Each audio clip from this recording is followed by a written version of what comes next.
welcome back to AWS AI Innovation Day. We have reached our last session of the day. I am Jasmine Kiles. This is AM Grabelny. I'm bummed that this is our last session of the day, but at the same time, I am stoked. Do you know why I am? Tell me.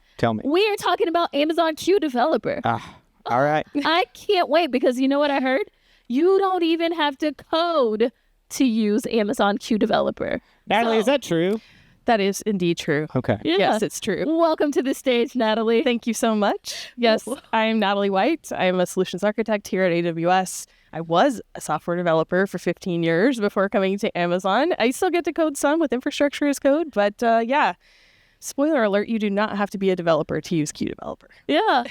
Oh, I can't wait. So what'd you bring us today? Well, if you haven't heard of Q Developer, it is a suite of services that are in a lot of other services. So it's a suite of features in a lot of other services. So you've probably seen Q Developer in the IDE if you've been consuming some of the GenAI AWS content. But it's in lots of different services in AWS. Yeah. And that's why you don't have to be a developer to use it. It's in the console. It's in SageMaker. It's in the VPC Reachability Analyzer. So we're going to look at some of those today. But we're going to focus on the console experience and a little bit in the IDE, but we're not going to write any code today. Yeah. And we're going to show you how other personas, not just developers, can use Q Developer to accelerate what they're doing. Yeah. So how do you get started using Q Developer? Yeah. So it's in your console. So if you open up the Q Developer widget here in the upper right-hand corner, and then you authenticate either through Identity Setter if your organization has set that up, or through your Builder ID for the free experience. And then you can just start asking questions. So I have my prompts here because it's really terrible trying to watch me type. So we're going to ask, I always make a typo or something, what AWS services use Q Developer? So again, it's a suite of features that are in the console. And so, the personas who might use this who are not developers, you might be a data engineer, right? And you don't write application code, but some of the things that we've seen earlier today, writing some of the AI ML training models and things like that. It's in SageMaker Studio. So here I've got a response here. Now, Q Developer in the console was trained on a lot of our documentation, repost answers, blog posts. And so what's nice about it is it's going to give you a list of all the different services that have an Amazon Q feature in them and kind of explain what some of them do. And like I said, we're going to see some of these, but what I really like is it also gives you sources. So instead of going and searching the internet and trying to click on all these links, trying to figure out what's the best source of truth, you kind of get a summary of what's there and then links to the resources. So we'll ask it some questions about some of the things that we've talked about today. We're going to ask, what models does Inferentia support? So, I want to use Inferentia. What models can I use? Yeah.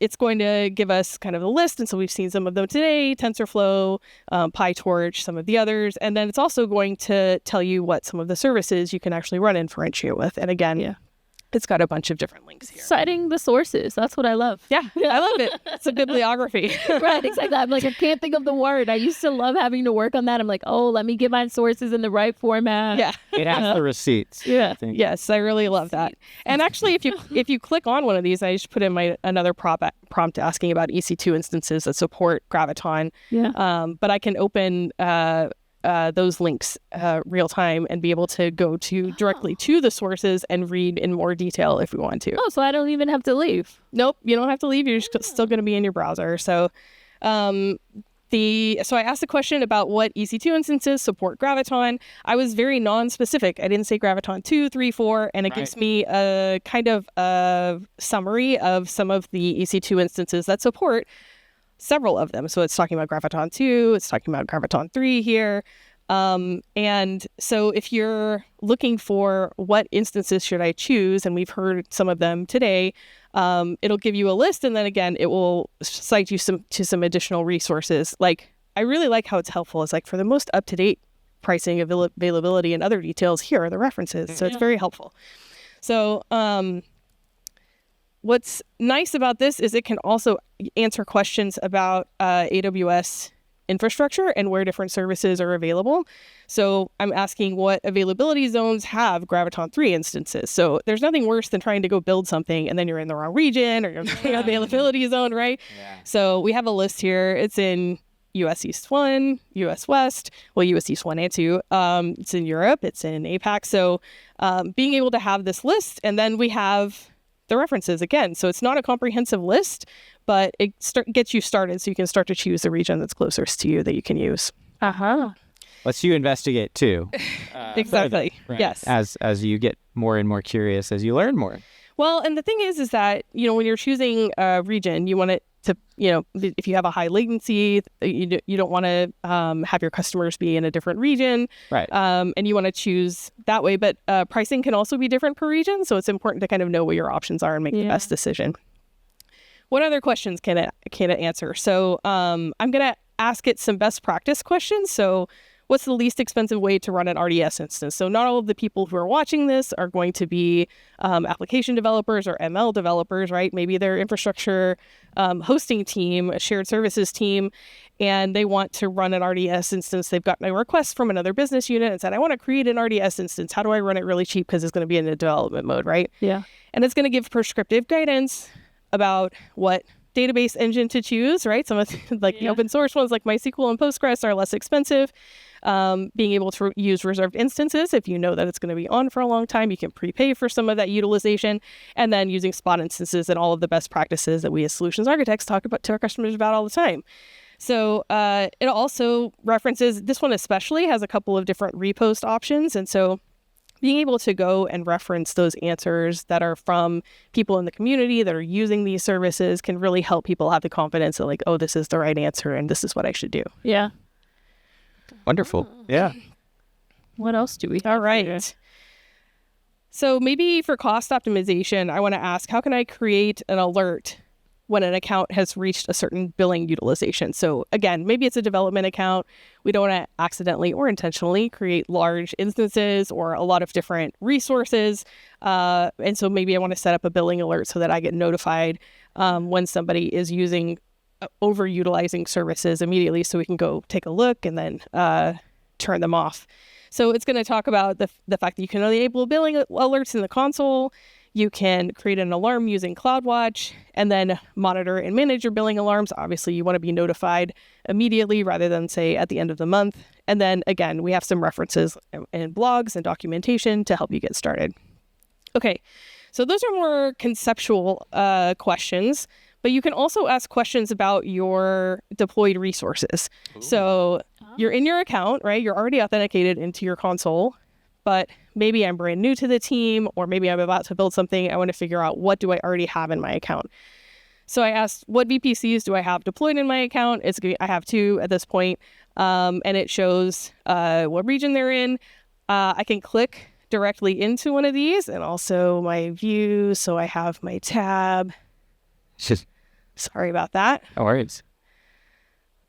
That's my blog post that I clicked on. Okay, so I'm just going to do that. Okay, so I clicked the VPC link, and it takes me directly to the VPC EC2 page. So I don't have to go to the EC2 page, list all of the VPCs, try to find the one that I'm looking for. I can just click it directly from the Q interface here. Also, yeah, I love this. This is one of my favorites. And I'm getting ideas. And I hate to say what I'm getting ideas for, but game day. Oh, yeah. I'm going straight to it. Yes, yes. But yes, Natalie, you just showed something that is, it seems very simple. Yes. Yeah. But for somebody who has to track down ARNs, not that I have any experience with that at all. Never. Never had to use that. Yes. So, no, I use this all the time. I have to go find the ARN, copy, paste it, click. Yeah, copy, paste it from here, find the VPC. Try and get this is only 2, but like I've seen accounts where there are hundreds of them, yes. right? And so you're trying to figure out where they are. Can I get to it quickly? Mm-hmm. And how do I get it in by click? It right here. It has the little copy and paste thingy there, and then you can just paste it wherever. So it already has it right here. So what I like about some of the GenAI developer tools that we have is that you don't have to leave like your focus area, whether it's an IDE or the browser that you're using. I don't have to go to the EC2 console. I can just grab it right from here from the answers. I don't want to rush you. I know we're going to see a lot of cool stuff too. Yeah. We are going to check out the experience in the IDE too, right? Okay. We are indeed. I want to show one more thing related to in the console because it's actually really cool that Q is able to give you a recommendation for additional services to use. So if I ask what VPCs in my account have access to the internet, it says, oh, it looks like you're trying to figure out network connectivity issues. There's a preview experience for the Reachability Analyzer, and it's going to open here. So it's going to take me directly to the Reachability Analyzer, and it pastes my question that I asked already into the Q. So I said Q is available in lots of different areas. It's available in this preview service as well.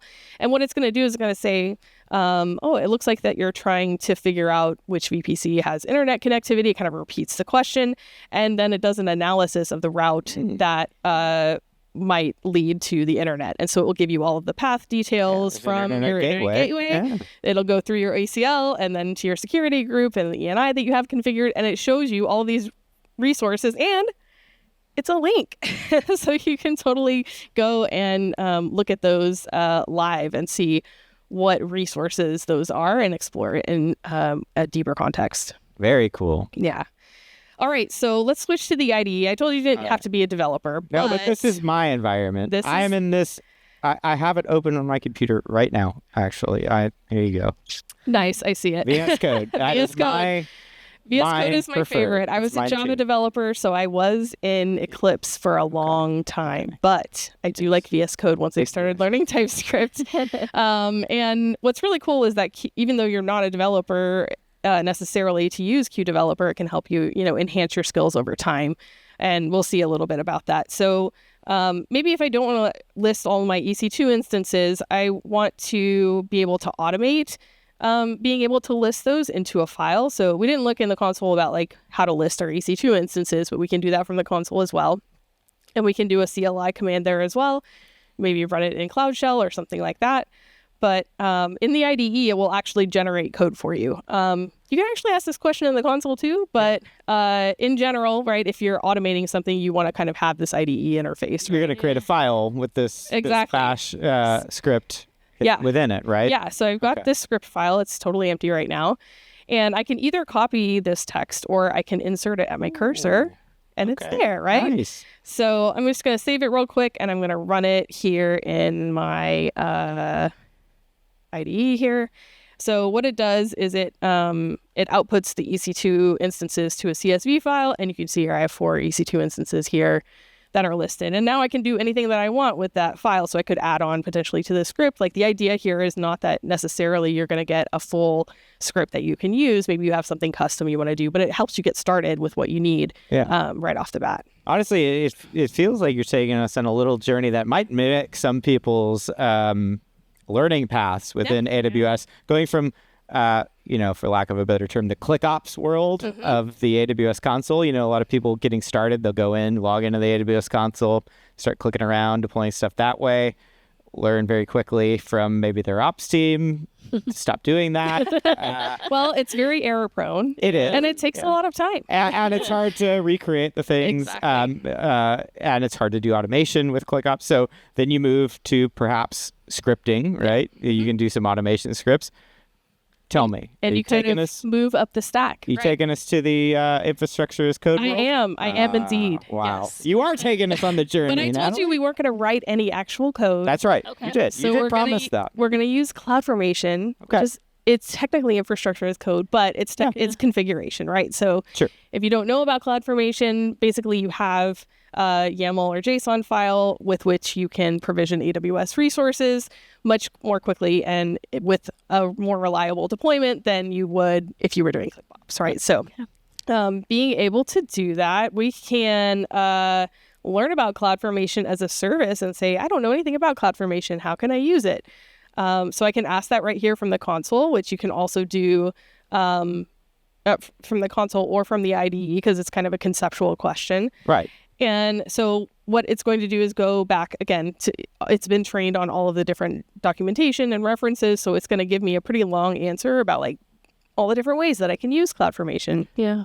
And then that is a large question. It's a large conceptual question, right? Because You can use it to help accelerate what you're building into many different accounts. You can use it to, again, create those repeatable deployments. You can use stacks and stack sets, right? It's going to give you a bunch of different definitions of terms that you may not have otherwise been able to understand from a single page. Right. And then it talks about some of the operational stuff like change sets. So you can read all. I'll give you homework. You can read all of that. You can read all of that and access. Again, there are a bunch of references here in the IDE as well. But what we're going to do is we're going to generate a CloudFormation template for a 3-tier web app, because that's the normal architecture, right? That you that is like the simplest kind of architecture. This is the hello world of architecture. Is that exactly? And so, I've put in a few specifics, right? I've said I want a CloudFront as a cache, as for the presentation layer. I want ECS clusters to be running the application tier, and then I want an RDS for the database tier. And then I said, deploy the resources across 2 availability zones. So as you can see, like it's generating some stuff over here on the left. And pro tip, when you have a very long CloudFormation template being generated, make sure that little progress bar that's going from left to right is done before you copy or import things into the file, because then otherwise you won't get the full code snippet. So what I really like about this is not only does it generate the code, which I'll pull over into my file so that it's nice with like context highlighting and things like that, but it also gives you a summary of what it built. So it's like a CloudFront distribution, an ECS cluster and services, an RDS database, all of these things. And so you can see here, I've got my RDS. It's even got a couple of parameters like the VPC that I want to deploy it in. We've got ECS, we've got RDS, we've got target groups, and that's great, right? But like visually, what does this actually look like? So I actually like to visualize things in Application Composer. Oh, so App Composer, you're winning me over with that. One of my favorites. It's kind of a great way to get a sanity check on what you just generated or built, right? Yeah. So here you can like actually visualize the things that were in my application template. You can see the CloudFront distribution, even my ECS cluster, right? You see all of my my RDS and some of my subnets here. And so it's giving me a sanity check that like I'm about to deploy this potentially for an application team, and then they can build the images and put them in ECS yourself. And you can import this template into Service Catalog, so it's a push button deployment. Like there's so many things you can do from here. I'm sure you already know this, Natalie, but for anybody watching, I gotta shout out my friends at the App Composer team. You could actually open that template directly in VS Code, also into Application Composer. Yes. So you don't have to leave VS Code ever, which is my goal in life. Never leave it. Always in it. Never leave the IDE. Very nice. That's just my goal. Okay. I don't have that goal for anyone but me. Yeah. So anyway, I mean, then I didn't realize how much time that I spent switching between my IDE to documentation or a browser or whatever. I didn't realize how much time I spent doing that until I started using QDeveloper myself for my own development when I'm, writing CDK or reInvent or whatever, right? A POC. And I'm like, I'm writing code and it's giving me all of these suggestions. I can generate things really quickly. I mean, what we generated was almost 200 lines of CloudFormation, and I didn't have to write any of it by hand. Yeah. Of course, I can still make changes to it if something's not exactly what I want, if I want to change the CIDR range and things, but it just helps you get started faster. Yes. And then you can do a sanity check visualizing it in something like Application Composer.